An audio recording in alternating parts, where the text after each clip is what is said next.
আসসালামু আলাইকুম। কোন্ডা নদীর পার এ বাঁধ বাঁধাই চলতেছে। এই নদীর পাড়ে অনেকবার আসছি, অনেক ভিডিও আছে। ধীরে ধীরে নদীর পাড়টা পরিবর্তন হচ্ছে। এখন বাঁধ চলতেছে। এই বাঁধ আরো আগে দিলে ঘরটা থাকতো ওই জায়গায়। একসময় ওই জায়গায় এসে বসতাম। একটা গাছ ছিল বড়, এখানে একটা এই জায়গায় আমার বড় দাদা শ্বশুরের কবর ছিল। তো এই জায়গাটা এখন নদীতে এই মুহূর্তে। এই যে জায়গাটা আমি দাঁড়াইছি এখানে বাড়ি ছিল। এই যে এইটুক জায়গা, হ্যাঁ, এই জায়গাটুকু বাড়ি ছিল। এটা রোদেলাদের বাসা, রাফিন রোদেলা। এটা আরো ভিতরে ছিল। তো কি পরিবর্তন!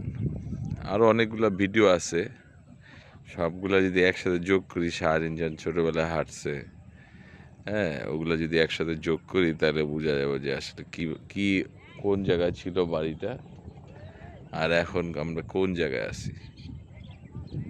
আশ্চর্য। হ্যাঁ, রাস্তা হচ্ছে, এই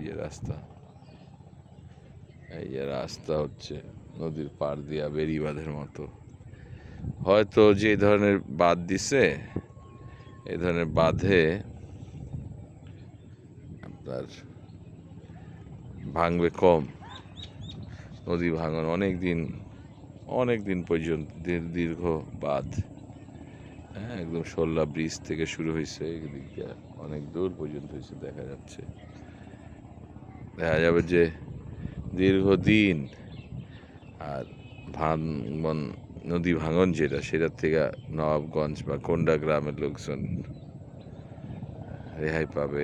আশপাশে অনেক গ্রামের লোক রেহাই পাবে। নদী ভাঙন আর হবে না অনেকের বাড়িঘর। কিন্তু এই প্রজেক্টটা যখন শুরু হয়েছে আরও অনেক আগে, 10-15 বছর আগে, ফান্ড রিলিজ হয়েছে, ফান্ড আটকায় রাখছে, কাজ করে নাই। তাহলে ওই মাঝখানে ওই জায়গায় নদী, এখন তো নদী যে জায়গায়, ওই জায়গায় বাড়িটা থাকতো তখন কাছে।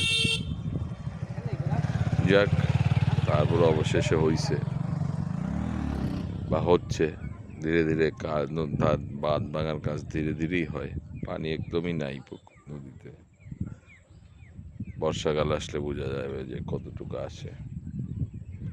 সবাই ভালো থাকবেন। আসসালামু আলাইকুম।